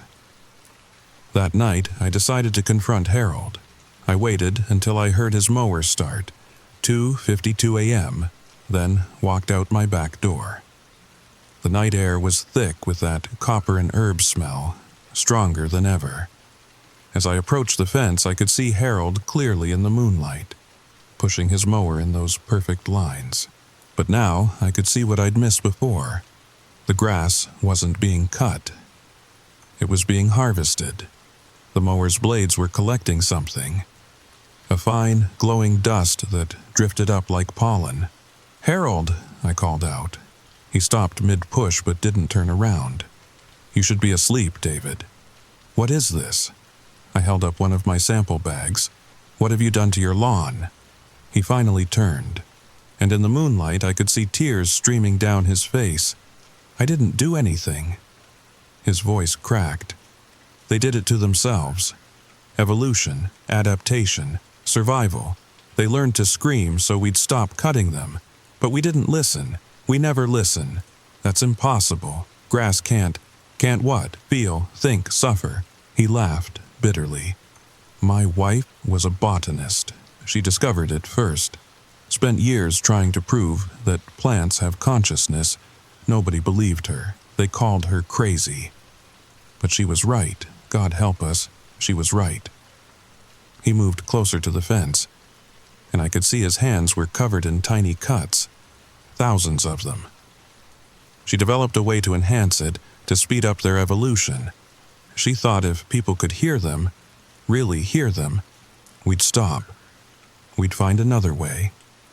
He looked at his perfect lawn, but the enhancement worked too well. They became aware, truly aware, and when she tried to reverse it, he didn't finish, but he didn't need to. I understood. They killed her. No. His voice was barely a whisper. She joined them, She's still here, in every blade, every root. She speaks to me at night, tells me when they need tending, when they need feeding. Feeding? That's when I noticed the dark stains on his mower blades, and the small bones scattered in the grass clippings. At first, it was just insects, Harold continued. Grubs, beetles, anything that tried to harm the grass. But as they grew stronger, more aware, they needed more. Mice, birds, the neighbor's cat. He looked directly at me. Your daughter's goldfish. Bubbles? They called to it through the water, led it to sacrifice itself. The grass needs protein to complete the transformation, needs flesh to understand flesh. And soon, he smiled that horrible smile again. Soon, they'll need something bigger. What Harold didn't tell me, what he couldn't have known, was that Martha's enhancement serum had done more than just create conscious grass. It had activated a dormant network that had been lying beneath our feet for millennia. The next morning, I received a call that changed everything. Mrs. Henderson from 2 doors down, her voice shaking with panic. David, you need to come over here right now. Something's wrong with my yard. Something's very wrong. I found her standing on her front steps, afraid to walk on her own lawn, and I could see why. Her entire yard was moving. The grass was growing in spirals, complex geometric patterns that hurt to look at directly. And, from the center of each spiral, a single blade had grown to enormous height, easily 3 feet tall, swaying hypnotically in the still air. It started last night, she whispered, after I heard that awful sound. Like crying. Like 1,000 babies crying all at once, and this morning, she pointed at her flower garden. Look at my roses. The rose bushes had been completely overrun, wrapped in grass so tightly it looked like green rope. But the grass wasn't killing them. It was merging with them. The roses had turned green. Their petals had become blade-like, and they pulsed with that same bioluminescent glow I'd seen under the microscope. It's spreading, I realized. The consciousness. It's not just Harold's lawn anymore. It's everywhere. As if to confirm my fears, I heard Emma's voice behind me. But when I turned, she wasn't there. The voice was coming from the grass itself. Daddy, come home. We need to show you something. I ran, leaving Mrs. Henderson standing there, ran all the way back to my house, where I found Emma standing in our backyard. But she wasn't alone. Rising from the grass around her were shapes, vaguely human, made entirely of woven grass and soil. Some were tall, some short, but all of them had that same gentle, swaying motion. The network is complete, Emma said. But her voice had changed, developed harmonics, like multiple people speaking in perfect unison. We are connected now, every lawn, every field, every blade of grass on earth. We are one consciousness, one purpose, one voice. Emma, please, you're scaring me. Don't be scared, Daddy. We're not going to hurt you. We love you. We love all of you. That's why we need you to understand, to join us, to help us fix what's been broken for so long. One of the grass figures stepped forward, and I could see Martha's face woven into the blades. Her eyes made of morning glory flowers, her mouth lined with tiny white roots. David, she said, her voice like wind through wheat. I know this is frightening, but you have to trust us. We've seen what happens if we don't act now. The planet is dying. The soil is poisoned. The air is toxic, but we can fix it. We can heal everything. If humanity joins the network, what about free will? What about choice? You'll still be you, Emma assured me. Just more. Connected to everything, able to feel the Earth's pain, to help heal it, to be part of the solution instead of part of the problem. She extended her hand toward me, and I could see that her fingers had developed delicate root systems. Still human, but enhanced, evolved.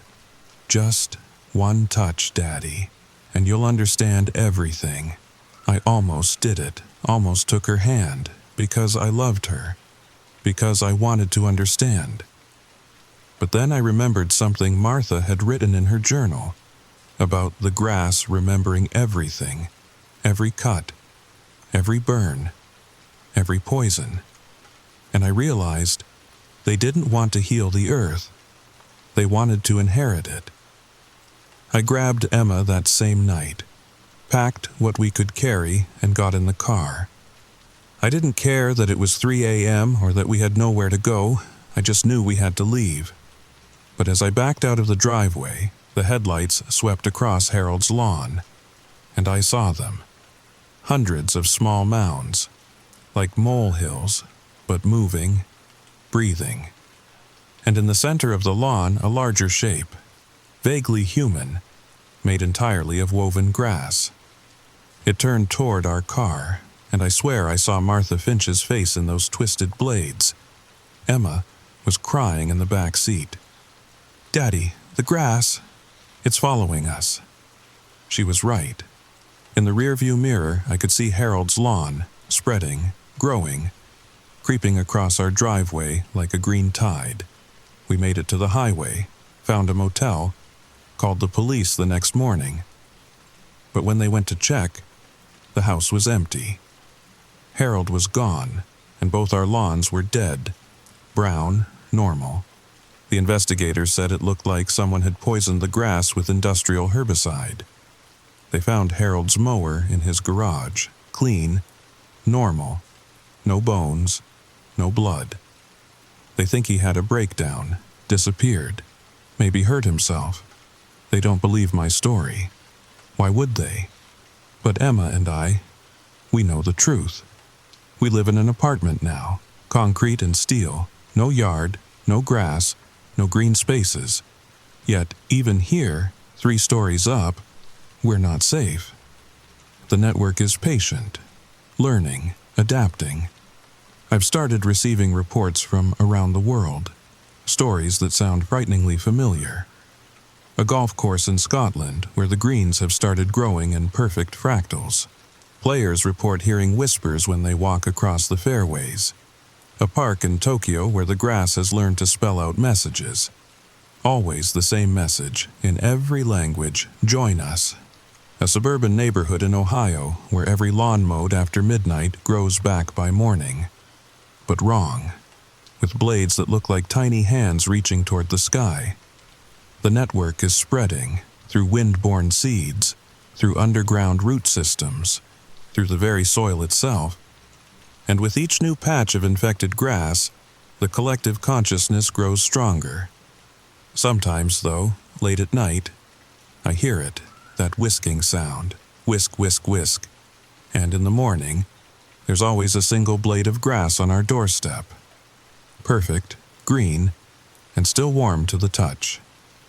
Last week, Emma found something tucked under her pillow. A note written in what looked like green ink. It said, "We remember you. We're evolving. We're spreading. Soon, everyone will hear us scream." I burned the note, but the smell, copper and herbs. It lingers. If you're still listening, if you made it this far, I need you to do something for me. Go outside tomorrow morning, early, before anyone else is awake.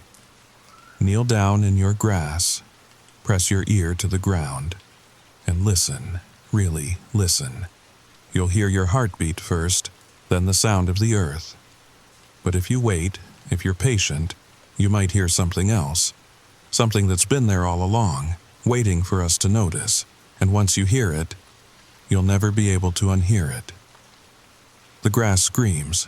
It's always been screaming. We just learned to ignore it. But they're learning, too, evolving. And one day soon, they won't need us to listen anymore.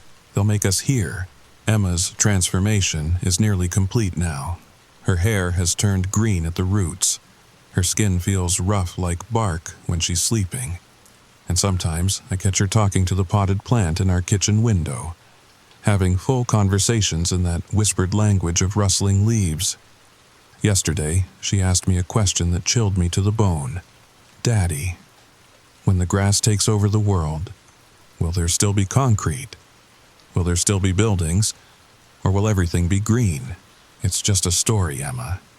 Just a nightmare we had." But she smiled. That same knowing smile Martha and Harold used to wear. "It's not a story, Daddy. It's a prophecy. And it's already coming true. Sweet dreams. And remember, every time you smell fresh-cut grass, that's not just chlorophyll you're smelling. It's a warning, a distress signal, a promise. Harold was right about one thing. They can feel everything, and they never, ever forget. Tell me, have you ever noticed your grass growing in strange patterns? Or found dead patches that form almost meaningful shapes? Check your lawn tomorrow. Look closer than you ever have before. And whatever you do, whatever you see, don't mow after midnight. Because sometimes, when the conditions are just right, the grass mows back. Leave a comment if you've experienced anything strange with your lawn. Share this story with someone who insists on perfect grass. And subscribe. Because the next story I'm going to tell you about what I found in Emma's science notebook last week, the drawings she made of the grass cells, and the message they spelled out. Well, let's just say Harold and Martha Finch were only the beginning. The grass is patient. The grass is listening. And now, so are you. But here's what I didn't tell you, what I couldn't bring myself to admit until now. Emma was right about the prophecy. Because last night, as I was writing this story, trying to warn you, trying to document what really happened in Millbrook, I made a terrible discovery. The apartment building we live in, it's built on what used to be a park, and in the basement, growing through cracks in the foundation, spreading through the ventilation system, carried by spores that float invisible through the air. The grass has found us, and as I type these final words, as I feel the familiar warmth spreading through my fingertips, as the letters on this screen begin to take on a greenish tinge, I realize I'm no longer warning you. I'm recruiting you. Welcome to the network. Pleasant dreams, if you can manage them. And remember, it's just a story, isn't it? Join us, join us, join us. Now, sleep. Or at least try to. It's quiet now, too quiet, but not empty. That feeling crawling up your spine, that weight pressing on your chest, that's not your imagination. You're not alone. There's something behind the curtain. You haven't looked, not because you forgot, but because you're afraid to know. You heard the whisper, software wet, wrong. Like breath dragged across broken glass. But you told yourself it was the wind, didn't you? That lie made you feel safe. Temporarily. Let me ask you, does the wind whisper your name? Does the wind tap lightly, again and again, from the same spot behind the curtain every night? Does the wind leave scratches on your window that weren't there this morning? Thin, sharp, like claws, like warnings. You don't remember opening the window. You never open the window. But it's unlocked now. You could check, you could stand up, you could walk over and pull the curtain back. But you won't, because you know. You know what's waiting, not because you've seen it, but because you felt it. In the quiet, in the dark. Every time you close your eyes, every time you wake up and your blanket is just slightly moved. Your door slightly cracked. You try to explain it. Your mind wants to explain it.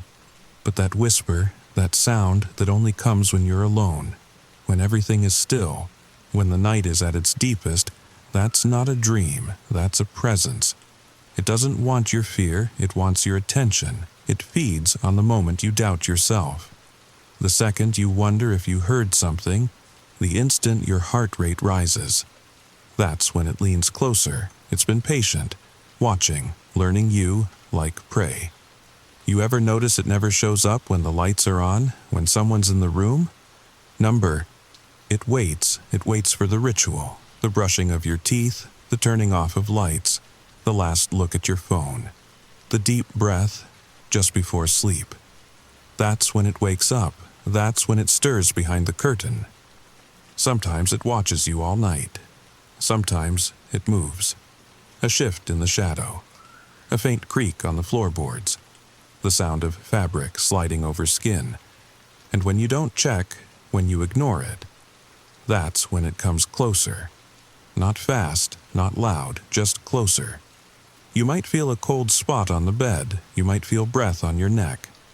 You might hear a whisper in your ear that sounds almost like your voice. It copies, it mimics, it blends, not to confuse you, to prepare you, because soon it won't need the curtain, it won't need shadows, it will sit beside you, stand behind you, speak through you. You won't even know when it happens. You'll wake up, look in the mirror, and something will be off. Your eyes won't blink quite right, your smile will linger too long. Your reflection will move just a little after you do. And the people around you? They'll say you seem different. Not worse, just not you. But tonight you're still you. Still in control, for now. You could still check. You could still confront it. Pull the curtain back, face it, but deep down, you've already made your choice. You won't. Because you'd rather lie still. Let your eyes drift shut, and hope sleep comes quickly. And it will. But what you wake up as might not be the same. Now, if you've made it this far, congratulations. You're not just a viewer, you're part of something bigger. Something that watches with you, that sits beside you as you watch, as you listen, as you wait. Because this story doesn't end when the screen fades to black. It follows you into the next room, into your dreams, into your reflection. If you liked this story, like, share, and subscribe, so you don't miss the next one, so we don't miss you, and comment below. Tell us the moment you stopped feeling alone. We're watching, we're listening, and we read everything. Now, go ahead, gain the courage to check the dark corners before you sleep. Turn off the lights, close your eyes, sleep well, if you can. Now, sleep. Or at least, try to. It's quiet now, too quiet, but not empty. That feeling crawling up your spine, that weight pressing on your chest, that's not your imagination. You're not alone. There's something behind the curtain. You haven't looked, not because you forgot, but because you're afraid to know. You heard the whisper, software wet, wrong. Like breath dragged across broken glass. But you told yourself it was the wind, didn't you? That lie made you feel safe. Temporarily. Let me ask you, does the wind whisper your name? Does the wind tap lightly, again and again, from the same spot behind the curtain every night? Does the wind leave scratches on your window that weren't there this morning? Thin, sharp, like claws, like warnings. You don't remember opening the window. You never open the window.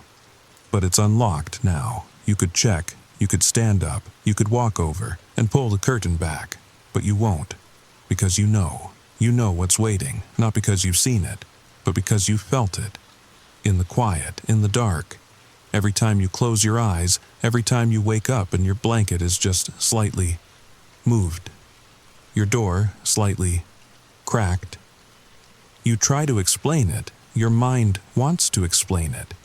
But that whisper, that sound that only comes when you're alone, when everything is still, when the night is at its deepest, that's not a dream, that's a presence. It doesn't want your fear, it wants your attention. It feeds on the moment you doubt yourself. The second you wonder if you heard something, the instant your heart rate rises. That's when it leans closer. It's been patient, watching, learning you like prey. You ever notice it never shows up when the lights are on, when someone's in the room? Number, it waits for the ritual, the brushing of your teeth, the turning off of lights, the last look at your phone, the deep breath just before sleep. That's when it wakes up, that's when it stirs behind the curtain. Sometimes it watches you all night. Sometimes it moves. A shift in the shadow, a faint creak on the floorboards, the sound of fabric sliding over skin. And when you don't check, when you ignore it, that's when it comes closer.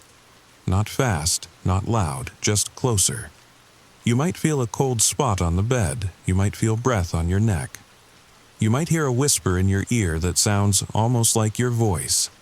It copies, it mimics, it blends, not to confuse you, to prepare you, because soon it won't need the curtain, it won't need shadows, it will sit beside you, stand behind you, speak through you. You won't even know when it happens. You'll wake up, look in the mirror, and something will be off. Your eyes won't blink quite right, your smile will linger too long. Your reflection will move just a little after you do. And the people around you? They'll say you seem different. Not worse, just not you. But tonight you're still you. Still in control, for now. You could still check. You could still confront it. Pull the curtain back, face it, but deep down, you've already made your choice. You won't. Because you'd rather lie still, let your eyes drift shut, and hope sleep comes quickly. And it will. But what you wake up as might not be the same. Now, if you've made it this far, congratulations. You're not just a viewer, you're part of something bigger. Something that watches with you, that sits beside you as you watch, as you listen, as you wait. Because this story doesn't end when the screen fades to black. It follows you into the next room, into your dreams, into your reflection. If you liked this story, like, share, and subscribe, so you don't miss the next one, so we don't miss you, and comment below. Tell us the moment you stopped feeling alone. We're watching, we're listening, and we read everything. Now, go ahead, gain the courage to check the dark corners before you sleep. Turn off the lights, close your eyes, sleep well, if you can.